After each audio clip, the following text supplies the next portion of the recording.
ஓரியூர் சிலுவை நாயகராம் கிறிஸ்து இயேசுவின் வழியில் சிரசு வெட்டுண்டு மறைசாட்சியாய் புனிதராய் உயர்ந்த அண்ணல் அருளானந்தர் வழியாய் அளவற்ற புதுமைகள் விளங்கும் புண்ணிய திருத்தலம்.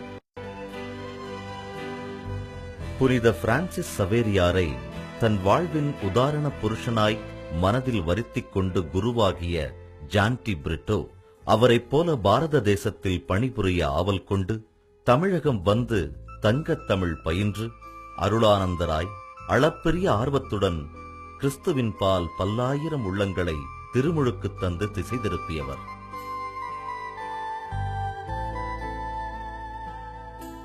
தீராத நோயினால் திணறி நின்ற ராமநாதபுரம் ராஜவம்சத்தைச் சார்ந்த தடியத்தேவர் அருட்தந்தையை பற்றி அறிந்தார்.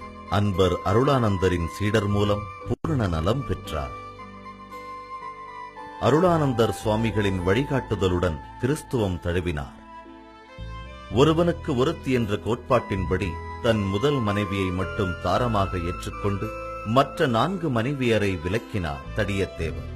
அதனால் 5ஆம் மனைவி அழுது புலம்பி முறையிட்டாள் ரங்கநாத சேதுபதியிடம். இதற்கு காரணமான கிறிஸ்தவ பாதிரி அருளானந்தரை உடல் சிரச்சேதம் செய்க என சேதுபதி ஓரியூர் கோட்டையிலிருந்து தன் தம்பி உதயத்தேவனுக்கு ஆணையிட அருளானந்தருக்கு ஓரியூர் திட்டை கல்வாரியானது. 4/2/1693 அன்று தொடர் சித்திரவதைகளுக்கு பின் மணல் திட்டின் மீது தூயவரின் தலை துண்டிக்கப்பட்டது. துண்டிக்கப்பட்ட உடல் கழுமரம் ஏற்றப்பட்டது. வேதத்திற்கு சாட்சியாய் வேத சாட்சியாய் அன்பர் அருளானந்தர் தலை வெட்டுண்ட இடத்தில் தலை நிமிர்ந்து நிற்கிறது. கிபி 1734ஆம் ஆண்டு கட்டப்பட்டது இவ்வாலயம்.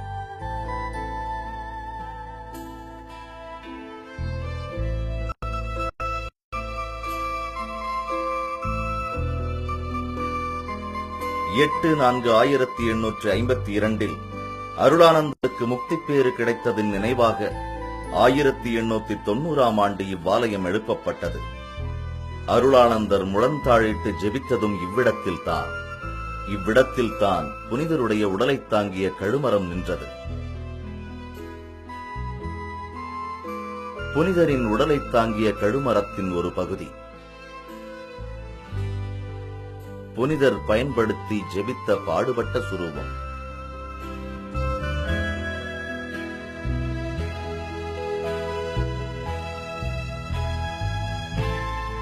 இந்த புனித மண்ணை பூசிக்கொண்டதால் வைத்தியர்கள் கைவிட்ட தீராத நோய்பிணி தீர்ந்து போக நன்றிக்கடனால் கோவில் கட்டிட பணிக்கு தலையில் செங்கல் சுமந்திருக்கிறார் சேதுபதி மன்னரின் மைத்துனர்.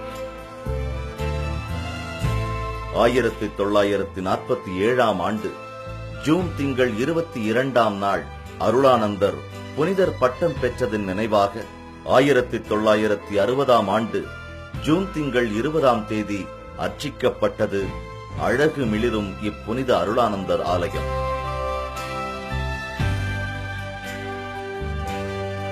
அண்ணலின் வழியில் ஆண்டவனை வேண்டி இப்புண்ணிய திருத்தலத்தில் மக்கள் பெற்றுச் சென்ற புதுமைகள்தான் எத்தனை எத்தனை. புனித அருளானந்தர் திருத்தலத்துல ஓதேசியரா 15 வருஷமா வேலை பார்த்துக்கிட்டு வருகிறேன். இங்க ஒரு 15 வருஷத்துக்கு முன்னால அறந்தாங்கி பக்கத்துல இருந்து ஒருத்தர் ஒரு வெள்ளாட்டை இங்க கொண்டு வந்தாரு. அந்த ஆட்டுக்கு 3 கொம்பு முளைத்திருந்தது. ஏயா 3 கொம்பு முளைச்சிருக்க, எப்படி என்ன காரணம் என்று அவர்கிட்ட விசாரிச்சான். ஆனா அவர் அருளானந்தருக்கு நேர்த்தி கடன் செலுத்தி இந்த ஆட்டை நேர்ந்து விட்டுருக்காரு. சில ஆட்கள் இந்த கிடாய விலைக்கு கேட்டிருக்காங்க. அவர் கொடுக்கவில்லை. நான் அருளானந்தருக்கு நேர்ந்த கிடாயா நான் விலைக்கு விற்கக்கூடாது அப்படின்னு அவர் சொல்லியிருக்காரு. ஆனால் அவர் கேட்கல, மீறியும் கேட்டிருக்காரு.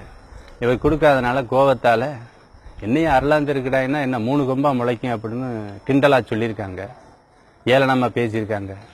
அது குறிப்பிட்ட காலத்திலேயே 3 கொம்பு முளைச்சிருச்சு.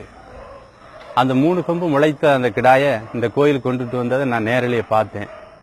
இங்கு வருகின்ற மக்கள் வெறுமனே நன்மைகளை பெறுவதற்கு மட்டும் வருவது கிடையாது. மாறாக இந்த இடத்திலே புனிதர் விசுவாசத்திற்காக வீரத்தோடு சாட்சி பகர்வது போல தங்களுடைய வாழ்க்கையிலும் சாட்சி பகர வேண்டும் என்று பல குருக்கள், பல துறவிகள், குறிப்பாக வட இந்தியாவிலே தற்சமயம் துன்பப்பட்டு கொண்டிருக்கிற எத்தனையோ கன்னியர்களும் குருக்களும் இங்கு வந்து சக்தி பெற்று செல்கின்றார்கள். இந்த புனிதர் இவ்வளவு துன்பங்களை தனது வாழ்க்கையில் தாங்கியிருந்தால் நாம் ஏன் தாங்கக்கூடாது? நாம் ஏன் 300 ஆண்டுகளுக்கு முன்னால் அவர் பட்ட வேதனைகளை நாமும் சிறிது ஏன் பெறக்கூடாது என்று இன்று தங்களை உறுதிப்படுத்திக் கொள்வதற்கு இந்த இடத்திற்கு வந்து செல்வதை பார்க்கின்றோம். எனவே இந்த திருத்தலமானது விசுவாசத்தை வளர்க்கின்ற திருத்தலமாகவும் மக்களுக்கு நலன் பொழிகின்ற திருத்தலமாகவும் விளங்கிக் கொண்டிருக்கிறது.